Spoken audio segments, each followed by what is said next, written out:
and welcome to another pen video from me, Penultimate Dave.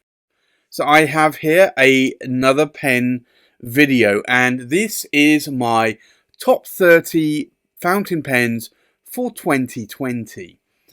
Now, it is incredibly difficult to try and come up with a selection of 30 fountain pens, let alone 20 or even 10. So I've settled at 30 again for this year, and last year I did do a top 30, a top 20 and then a top 10, but I'm only going to do a top 30 this year because it's incredibly difficult to try and get down to 10 all-time best fountain pens. And I've now reached a milestone in my collection. I have over 200 fountain pens, and that's a lot of fountain pens. And a lot of people ask me, what are my best pens? And probably out of 200, there's about 100 that I say I absolutely love the look, the feel, and the weight of. And those pens are what speak to me. They are my top fountain pens, and they keep bringing me back time and time again to write with. So there's probably about 100 in my collection that are my best looking fountain pens, aesthetically for me. And then there's probably another 100 fountain pens that are my all-time best writing fountain pens. And then out of those 200, there's probably 50 that straddle both of those sort of aesthetically pleasing versus best writing experience. So if I'm looking at the all-round picture, there's probably 50, and I've managed to whittle this down to 30. So for me, this is really quite an achievement, and there's no way that I can really bring it down sort of below 30. So I think let's go through these fountain pens today. We'll go through them one by one.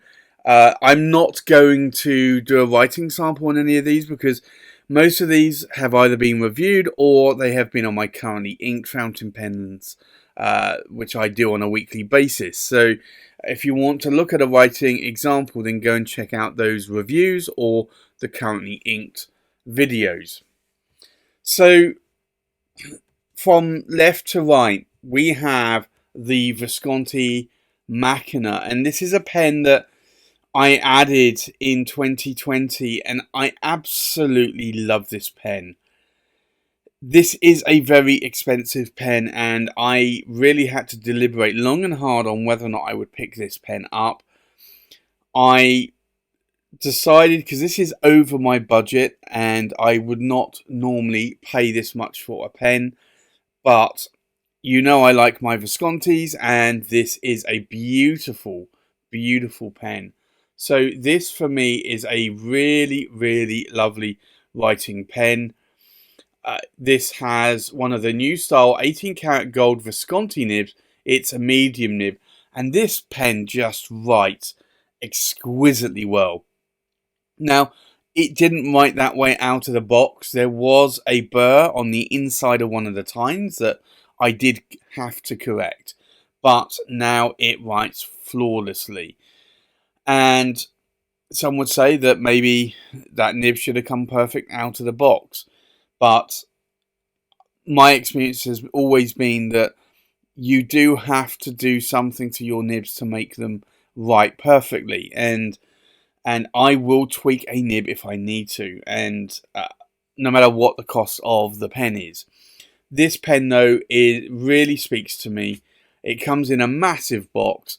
The box I'm really not using, but because it's way too large.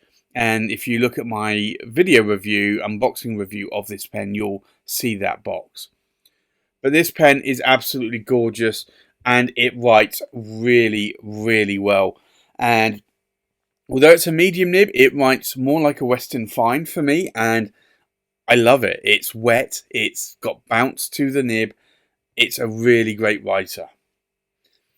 The next pen is this one, and this is the lovely Visconti, and this is the St Basil, and you'll see there that this material is beautiful. It's made of the same celluloid that the Visconti Speakeasy was made of, but it does have this inlay here of the St Basil. And I say inlay because if you look at this, it is actually inlaid into the body. It's not really an overlay. Now, this is a Paravac filler, and it comes with the older 23 karat palladium medium nibs, but this is a really, really nice pen.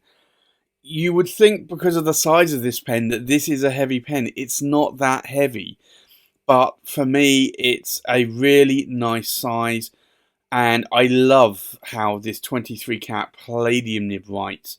So for me, this is another pen that actually ticks off both the boxes of this pen looks good and it writes good. The next pen is a Visconti Medici Il Magnifico, and I picked this up in 2020. This is the Lapis Lazuli. This now is a very weighty pen. This is made of solid silver with a gold vermeil, and it's made of marble or stone. This does come with the newer 18 karat gold Visconti in-house nib. It's a medium. It's, I'd say, fairly stiff, fairly rigid nib, but it writes more like a Western broad, and I love it. I absolutely love it. It's a good workhorse writer for me. The only thing that I do dislike about these Magnificos is that it's a single reservoir. It's not a double reservoir. So being a broad sort of width nib, I go through ink very, very quickly on this. The next pen is the Sailor King of Pens Sakura Nagare, and I had two of these actually briefly in 2020. A friend decided he wanted to sell one. I bought it and passed that one on to Emmy at Pen Venture. So he has one of these for sale now, and I love this pen. I do kind of kick myself in whether I should have kept both of them or just kept this one. They're both. This one is a broad nib that I have on here. The other one was a medium nib. This is inked up. It's a beautiful pen. It's a Sailor King of pen. It's made of resin. It's not made of ebonite. It's very light, but it has this maquillé and Raden on the pen and also on the cap. And you can see that here, that those petals there. It's a cherry blossom that's going down the river. It's a really, really beautiful, beautiful pattern that's going on there. It really is a nice pen, and I love it. So again, this one writes really nicely. So again, this ticks both of the boxes for me in terms of being a all-time favourite. Now, if you know my collection, mostly on Instagram, but also some of my videos, you'll know that Arco has a very special place in my heart. The Omas Arco, and this is one of them. This is the Arco Brown or the Arco Bronze, and this is a beautiful, beautiful pen. So this is the Paragon. It's the Arte Italiana, and this is a really lovely pen. So this is a conventional Omas, and if I unscrew this, you'll see here it's a solid silver section which adds weight, but it's got a gold vermeil, and it has an 18 karat gold Omas nib, and this is a medium nib. But again, this pen writes really well. It writes quite wet, it writes smooth, it has a bit of bounce to the nib. The pen writes beautiful, as well as the pen looks beautiful. So if you look at this Omas Arco here, you'll see this material is really quite captivating there. You can just see how that shines. So again, that one ticks all of the boxes for me. The next one is my Pelikan M800, and this is the Royal Gold Raden. And I still wonder if I should pick up the Platinum Raden, but to be honest, I prefer the gold over the platinum, and these are not cheap pens. So, like, these retail at, I think, around 1,600, maybe a bit more. I think it was maybe around 2,000. So these are not cheap pens. This is a really good workhorse writing pen. I've got this in a broad nib. It's an 18 karat gold nib, and I like it. It is on the thinner side. You do have an ink window there that you should be able to see, but I do like it. It is a good workhorse writer, and it writes wet as well. So, and I love this Raden. It is Raden abalone shell in these stripes. So this is you'll also see a limited edition there of 388. So that is a very limited edition one there. The next pen is a pen that I added around Christmas 2019. This is the M1000, the larger sibling, and this is the Pelikan M1000, and this is a really beautiful Raden Starlight.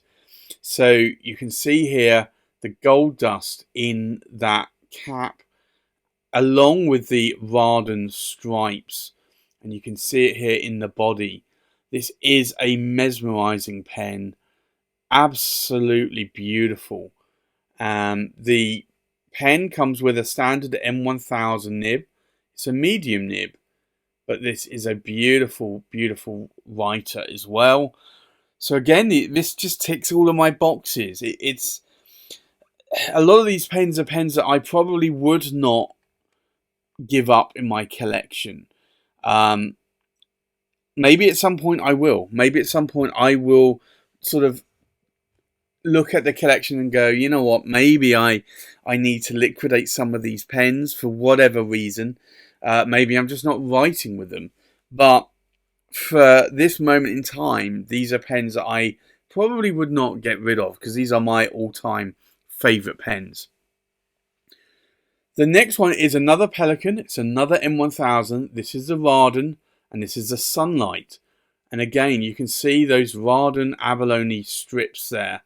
This really is quite captivating. And again, this is not only a beautiful pen, but a beautiful writer. Comes with the standard M1000 medium nib. Now, the limited edition versions of these M1000s all come with medium nibs. You can't get it with any other nib. Some people will swap out the nib and the nibs unscrew, but this comes with the medium nib. So again, that is a pen that I like writing with, and also I love to look at as well. The next pen here is this beauty, and this is the Visconti Daedalus, and I love this. It has a Minotaur head on the pen. It has the maze as well, and this is a silver overlay, and then you can see here there is some silver dust impregnated within that body, and you can probably see it there as I rotate it a little, but this really is quite stunning. So this is not a lightweight pen per se. It's lighter than, say, the Magnifico, because it's not solid silver or marble or stone. This is a resin, and you'll see there it comes with a 23 karat palladium medium nib. It's a double reservoir as well. The pen is a lot lighter in my hand. A lot of the weight is actually from this cap, but this is beautiful, and you can see some of that silver dust there in that section. That really is quite stunning. So I'm really glad that I picked this one up, and a friend Tony has this one, and he was one that actually kept sort of nagging me to get this pen. And then the 10th pen here, which I'm having very great difficulty in picking up because of its size and shape, is this one. And this is a Danitrio, and it's the bamboo story, and it's in Aka-Tamenuri. And Aka is red, and Tamenuri is a glass or pond-like reflection. And you can see that here. I absolutely love Urushi, and I really do like this pattern. You can see the artist's signature there. Now, this bamboo shape, it's an ebonite pen, but this bamboo has actually been made up of layering Urushi lacquer on top of lacquer in certain areas, and then smoothing it down to create this bamboo-like sort of cane. And this is a beautiful pen. It's an eyedropper pen. So it's not a cartridge converter, it's not a piston or a power vac, and it has this beautiful Danitrio 18 karat gold nib, and it's actually a fine nib. But when I bought this originally, I wasn't as keen on it being a fine nib because I was more into medium and broads, but I actually do love this nib now. I really love it, and I love the size of this pen. It is an oversized pen. It's a massive pen. And you can see this if I put this back in the tray here. It really is massive. It dwarfs everything else other than the St Basil here. So that's my first 10 pens that are in my top 30 of all time pens. Let's look at the next 10 pens. So here are the next 10 pens out of these top 30 all-time favourites. So we have a Scribo feel, and this is the Verde Prato, and this is a limited edition pen from Scribo. Scribo staff are from the old or ex-Omas, and they secured the same nib making machines that Omas were using in their extra flessibile nibs. So this is the Scribo Feel 14 karat gold nib. It's a lovely springy bouncy nib, and I love this nib. I love how these 14 karat gold extra flessibile or extra flex nibs do right. Now this is a resin pen. It is a piston, but that resin is really beautiful. So again, this ticks all of the boxes that the pen writes beautifully, and for me it actually looks quite beautiful as well. The next pen again is another Scribo, and this is a Scribo Feel in the Verde Bosco, and you'll see here that this again is a lovely resin material. This really is quite nice. This is in a rose gold trim, and you've got a rose gold nib there, but this is a 14 karat gold flex nib. And again, I love the shape and size of these. These are actually lightweight pens compared to a lot of pens around a similar size, but I love these. I love that you've got these facets going around the body here, but you also see facets. It goes from a rounded section here to a faceted section, which is actually quite unique. And I love this material. It really is quite lovely. So it's got a lot of chatoyance there. It's a beautiful material. The next pen, now this is a pen that I've had in my collection for a long time, is the Classic Pens LM1 from Lambrou, Andy Lambrou, and this is a really lovely, nice pen. I love this diffusion bonded acrylic. It really looks beautiful. The way that they layer this acrylic and then compress it together to fusion bond layer to layer. It really is a beautiful pen. It has a number 6 size Bock nib there, and it's a medium nib.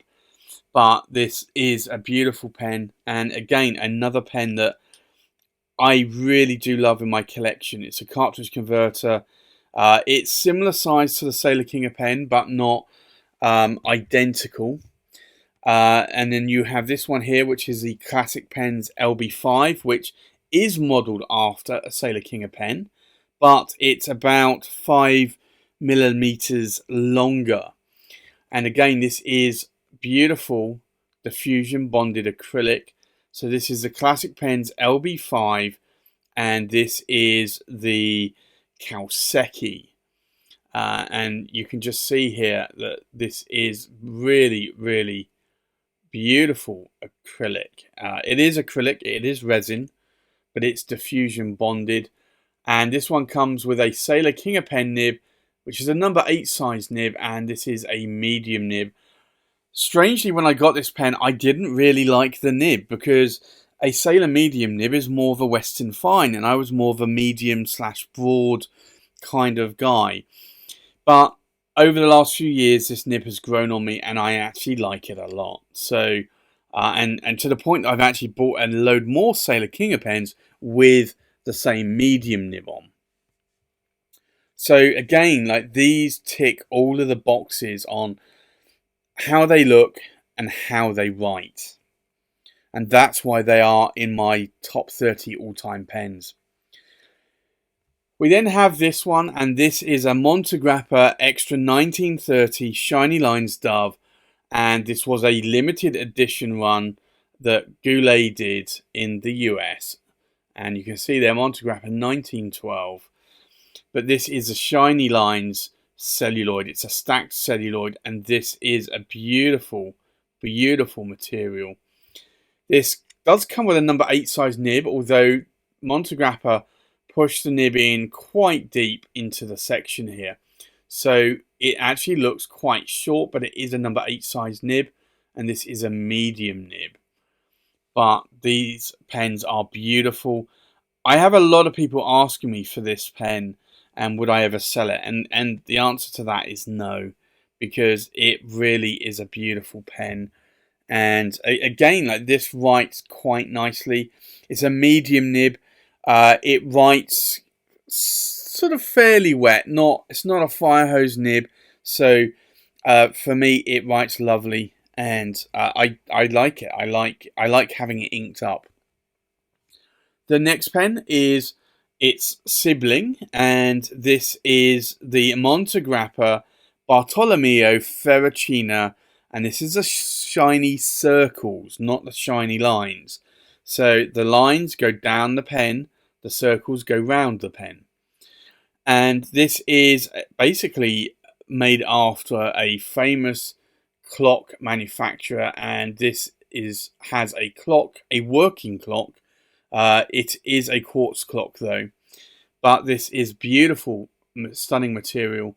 So again, this pen really, really looks lovely, and for me, this is a really good pen, and I'm glad that I eventually did pull the plug and buy this in 2020, because I wanted another stacked celluloid Montegrappa to go with my extra 1930, and this one, I like the bulbous area here, I like the size, and I love the weight, and this nib does write very nicely. So for me, that is another good addition to my collection.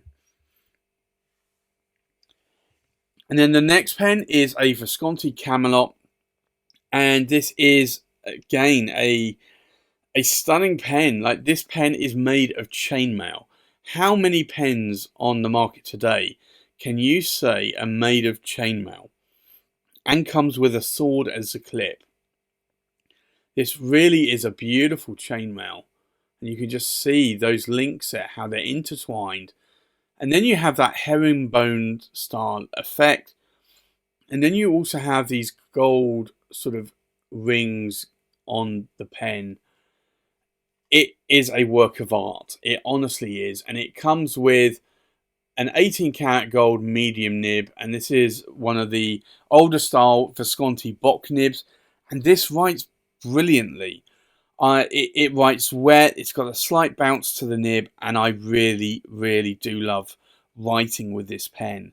So again, this is a pen that really ticks all of those boxes, and you can still get these. I've had a few people contact me recently saying that they've picked one of these up off of eBay, and you can still get them, but they're not cheap, and they are selling for probably 2 to 3 times the price that I bought mine for.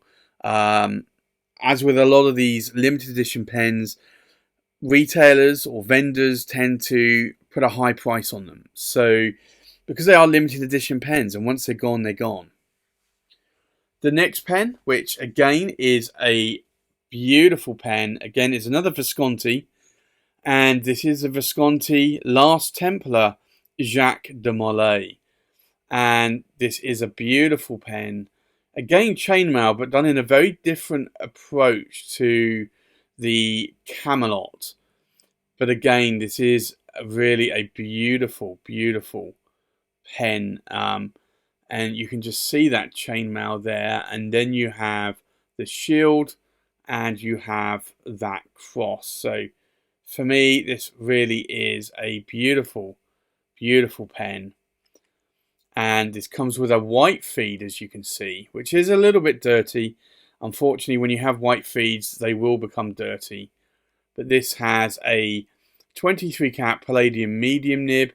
And again, this nib just writes really nicely. So I do enjoy writing with this pen.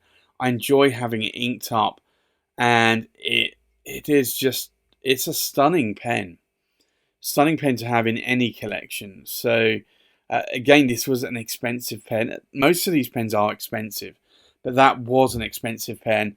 I had to think long and hard over buying that pen because it was over my theoretical budget for a single pen.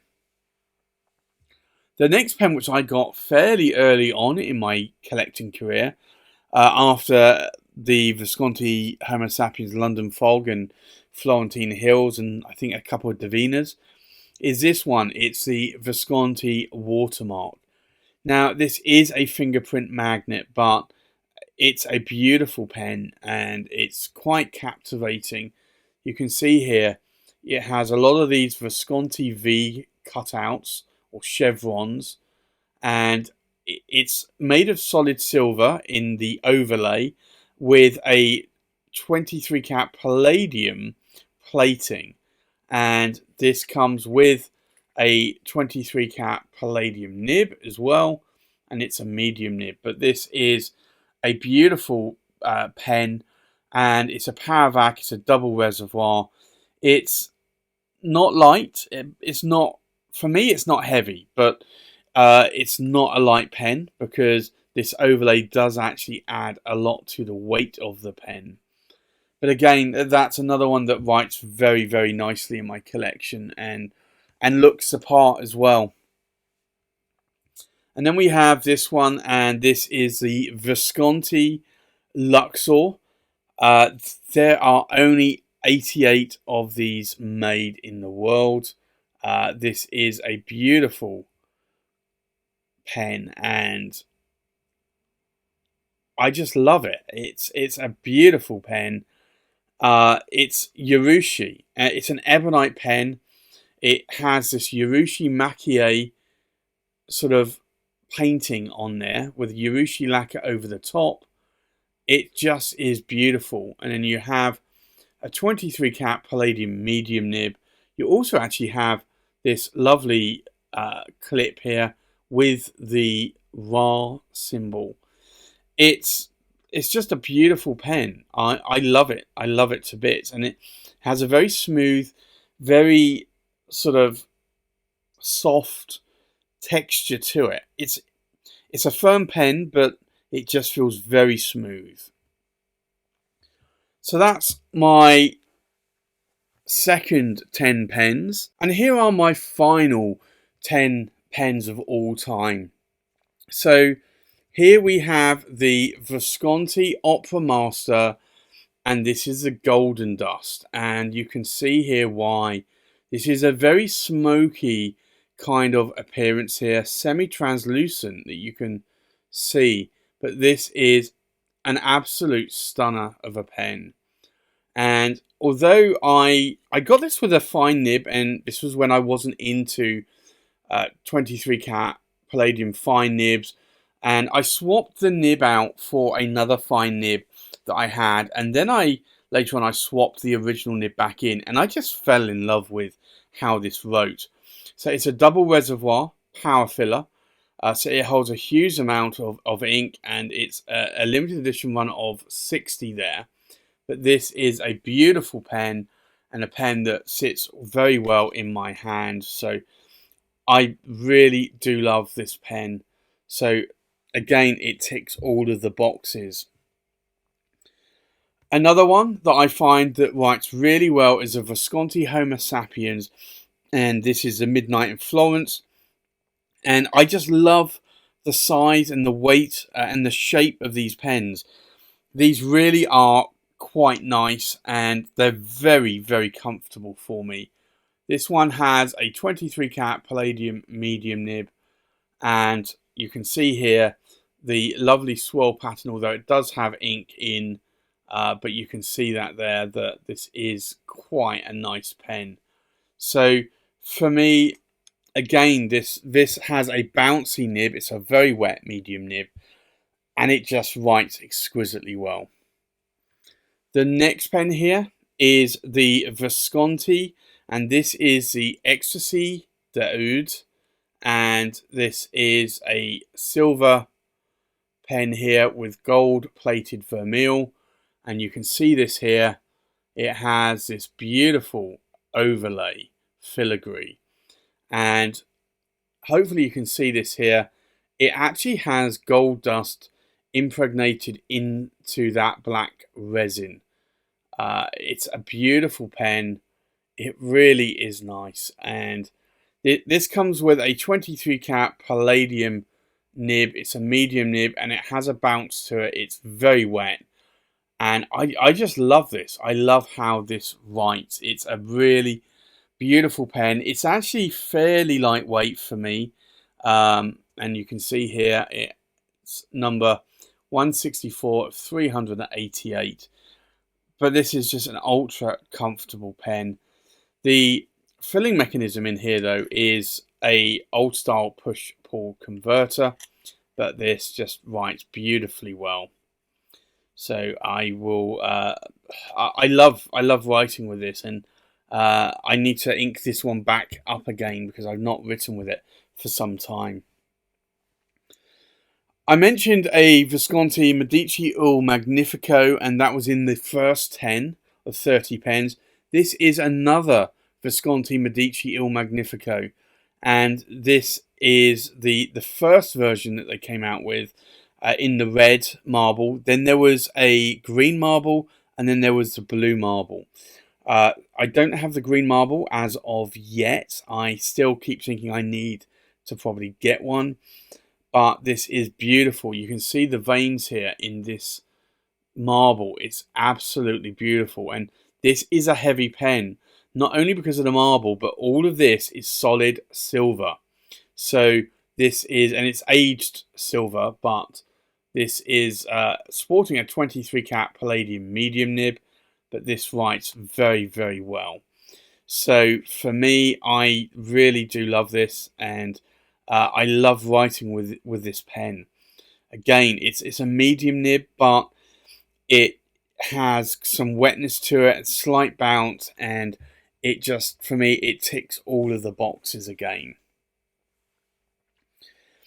Now, one of the pens that really started me off on this journey with Visconti was this beautiful pen. This is the Visconti Homo Sapiens London Fog. This is a resin barrel, but it has celluloid shavings impregnated into that body of the barrel. And it really is a beautiful, beautiful pattern.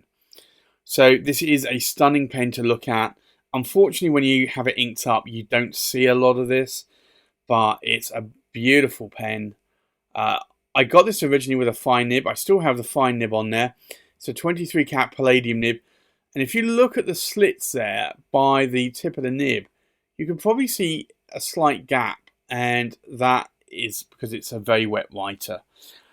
And I love it. I love how comfortable these are, these pens. And I wish Visconti would still make a lot more of these ribbon style pens, especially in the Homo Sapiens range, because I do love them. They are beautiful pens. The next pen is this one, and this is a Visconti Homo Sapiens bronze swirl. Now, these swirls are done a little bit differently than the London Fog, but I still love how these are done. These really are quite captivating. I like this bronzy gold effect, and I like also this sort of antique, sort of ivory look resin that Visconti are using there as well. This I got with a 23 cat palladium stub nib, so 1.3mm stub nib, and I like how it writes. I went through a phase of going for stub nibs. Now it does have a white feed, which, because I've been using brown ink, does actually stain, unfortunately. It's just one of the factors of the ABS plastic, unfortunately, that it will stain on the feed. But this is a beautiful pen, and I love how this one writes. So that one is, again, one of my all-time favourite pens. And then we have this one, and this is the Armando Simoni Club Bologna Extra Arco Verde, and I love these.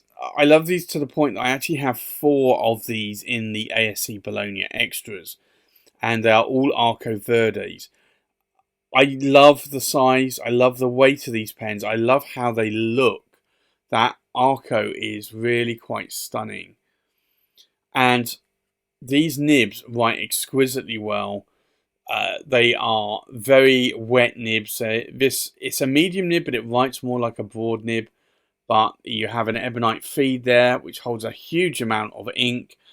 It's a pneumatic filling pen, but I just love the pen. I love the look of it, and I love the weight, and I love how the pen writes. So although I have 4, I wanted to include 4 in this top 30 pens, but I decided that would be a little bit overkill, so I just included 1. Then I have this one, and this again is another Armando Simoni Club. It's a Bologna, it's an extra, and it's the Arco Brown or Arco Bronze. And again, this material is really quite stunning. I love the Arco material, and I wish there was a lot more of it available. And I have added some more Arco to my collection over, I'd say, the last couple of years. And I'm glad that I have. I probably should have added more, but I do love this material. And again, this nib writes very nicely. It's a medium 18 karat gold nib with an ebonite feed, and it writes very, very wet. It's got a pneumatic filling system, and again, it just writes very nicely and looks the part. It's a beautiful pen that I have in my collection there. And I have a lot more Arco Brown as well, just not in the ASC Bologna. Then I have this one, which again is another Armando Simoni Club Bologna Extra, and this is the Black Lucents. I typically call it the black and gold Lucents because it has a lot of gold going on there, or honey type colour, but this really is a beautiful material, and I do love it a lot. So this again has an 18 karat gold nib. It's a medium nib with an ebonite feed. Writes more like a Western board. It's very, very wet, and I love it. I do love how these write. And this material, it's the Black Lucents material that Omas had, and this really is a beautiful, beautiful material there. And you can see the pneumatic filling tube here. It's a metal tube, so it's semi-translucent, and I love that a lot. And I love how it writes. And then the final pen here is this one. And this started me off wanting the St Basil that I showed in the first 10 pens. And this is a Visconti Speakeasy. And this, it doesn't have the same jewel that the Speakeasy has. The St Basil has. The Speakeasy just has a regular My Pen finial red dome there, and the St Basil has a red ruby. But this is made of the same lovely celluloid here, and this is a beautiful red and blue celluloid, and this is called the Speakeasy. Now this has a 23 carat palladium nib. It's a medium nib and it writes very wet, and you might be able to see at the tip of the tines there that slit, you can kind of see some daylight through it, and that's because it's a very wet writing pen. Now the only thing I didn't like about this, it was the filling mechanism, and the filling mechanism it will only take a small cartridge because the whole of the body does actually hold 6 milliliters of alcohol, hence the name Speakeasy. So if I unscrew this here, you will see a sort of chamber there, and you can hold 6 milliliters of alcohol. And you can also say, you see Speakeasy there, but you can also say what kind of alcohol you want to put in there. So for me, this is a really nice pen, and this started me off wanting the St Basil as well. So again, this looks really nice. I love the writing experience. It's a very wet nib and it writes exquisitely well.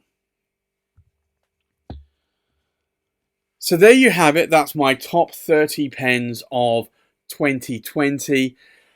These are pens that I would probably never sell in my collection, at least not at the moment, but they are what I would say are my prized top 30 pens. But as I said at the start of this video, this is an incredible task because I have now over 200 pens. So trying to show what is the top 30, top 20 or top 10 pens is very, very difficult for me. So I thought long and hard about this, and I came up with these top 30 pens. It doesn't mean that other pens in my collection are pens that I don't like. It's just that these are the ones that I provided for this video, and I'm sure that I'll pick up a few other pens and start writing with them, and maybe they will become part of my top 30 pens maybe for next year. So there you have it. That's my top 30 fountain pens of 2020. Thanks for watching. Please like, comment, subscribe, and I'll see you on the next pen video. Bye bye.